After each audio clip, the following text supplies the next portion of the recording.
প্রজাপতি কশ্যপের প্রথমা পত্নী অদিতির গর্ভে জন্মগ্রহণ করেন দেবতাগণ এবং দ্বিতীয় পত্নী দিতির গর্ভে জন্মগ্রহণ করেন অসুরগণ। দেবতা ও অসুরগণ বৈমাত্রে ভাই, ফলে তাদের মধ্যে কখনো সদ্ভাব ছিল না, বারবার যুদ্ধ লেগেই থাকত। বর্তমান জগতেও ধার্মিক এবং অধার্মিকের মধ্যে দ্বন্দ্ব লেগেই আছে। একবার অসুরদের সঙ্গে যুদ্ধে দেবতারা বাণ, শক্তি, মুষল ও কুন্তদি অস্ত্রের আঘাতে ক্ষত বিক্ষত হয়ে এবং দারুণভাবে পরাজিত হয়ে ভয়ে রণস্থল থেকে পালিয়ে বাঁচলেন।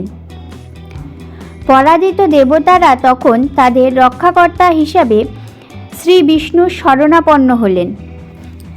দেবগণকে বিষণ্ণ দেখে বললেন, হে দেবগণ, এমন দশা তোমাদের করল কে? এমন বিক্রমশূন্য অবস্থা কেন? সত্য কথা নেই, খুলে বলো, আমি তোমাদের দুঃখ দূর করার চেষ্টা করব। এই আশ্বাসবাণী শুনে দেবতারা তাকে প্রণাম জানিয়ে সব কথা খুলে বলল। হে ভগবান, আপনি আমাদের গতি, এ জগতের কর্তা, আপনি শরণাগত বাৎসল্য। আমরা দানবদের দ্বারা পরাজিত হয়ে আপনার শরণাপন্ন হয়েছি। দানবদের বিনাশ করে আমাদের আপনি রক্ষা করুন। দৈত্যরা অজেয় হওয়ার বর লাভ করেছে। বৈষ্ণববাণ, ব্রহ্মাস্ত্র, বারণ, ঐশান প্রভৃতি অস্ত্র ব্যবহার করে আমরা তাদের মারতে পারলাম না।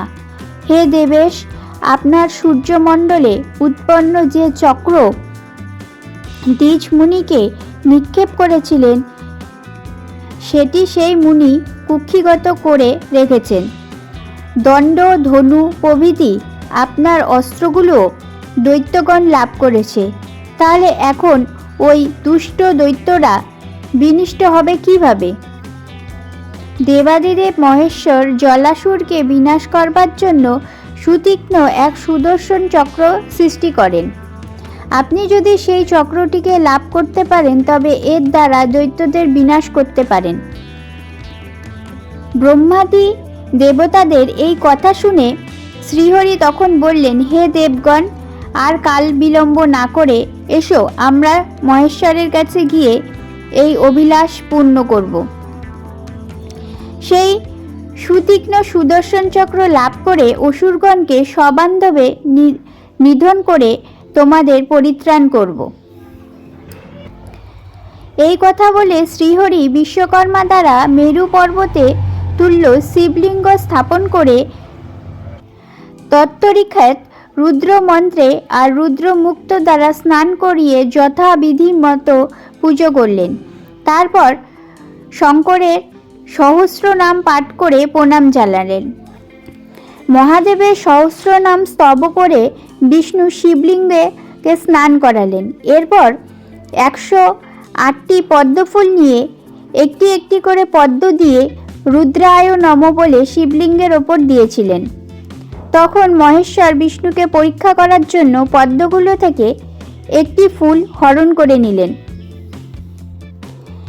একটি পদ্মের অভাবে শিব পূজা সম্পূর্ণ না হওয়া জন্য চিন্তায় পড়লেন শ্রীহরি। শিবই আমাকে ছলনা করেছে, একথা ভেবে তিনি নিজের একটি নেত্রকমল উৎপাদন করে মহেশ্বরের পূজা করলেন। এই দেখে মহেশ্বর আর স্থির থাকতে পারলেন না। তিনি সেখানেই আবির্ভূত হলেন।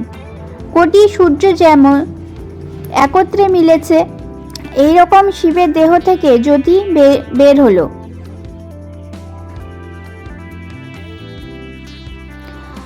দিব্যাকার ভস্ম মাখা মহেশ্বরকে দেখে শ্রীহরি আনন্দে উন্মত্তের মতো হয়ে নমস্কার করলেন। শিবের ঊর্ধ্ব দেহভাগ দীপিত চর্ম উত্তরীয় আকারে দন্তরাশি তীক্ষ্ণ।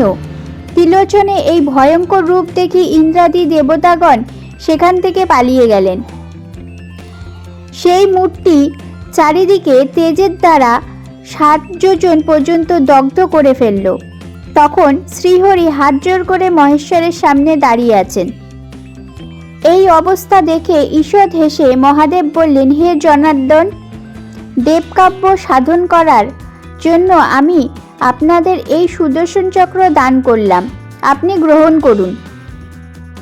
এই কথা বলে মহেশ্বর শত সূর্যতুল্য সুদর্শন চক্র আর তার পদ্মের শ্রীদৃশ্য নয়ন দান করলেন। সেই থেকে নারায়ণ কমল নয়ন নামে অভিহিত হন। আপনাদের সকলকে অশেষ ধন্যবাদ এই ভিডিওটি দেখার জন্য। এইভাবেই আমার পাশে থাকবেন। হর হর মহাদেব।